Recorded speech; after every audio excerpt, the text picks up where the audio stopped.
No niin, terveisiä jälleen Ihanainen minä-projektilta.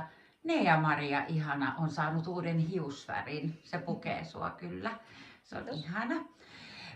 Me ollaan edetty projektissa. Me tavataan itse asiassa 3. kertaa nyt tänään. Ja tänään meillä on ohjelmassa, katsotaan vähän värejä ja sitten vähän meikkihommaa.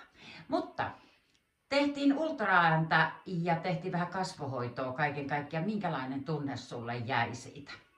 Joo, no tosi hyvä ensinnäkin, koska se on mulle niin harvinaista herkkua, niin se oli tosi ihanaa.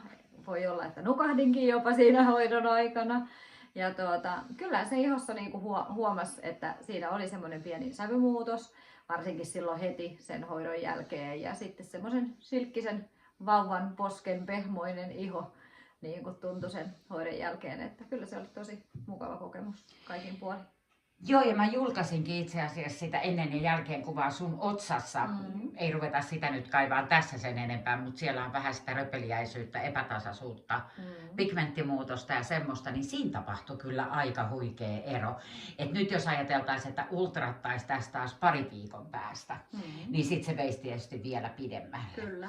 Innostaako tämä sua yhtään ajattelemaan enemmän sitä kotihoitoa? On se jo kyllä. Ennen kuin mä tänne tulin, niin mä tiesin, että se innostaisi, mutta tarvii vaan sen oikean niin kuin tiedon siitä, että mitä tehdä, niin kyllä, ehdottomasti.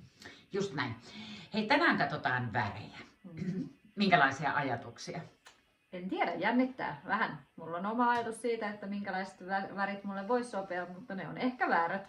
Ei tiedä. Ei tiedä, tähän lähdetään. Hei, ihanaa viikonloppua kaikille ja palataan taas.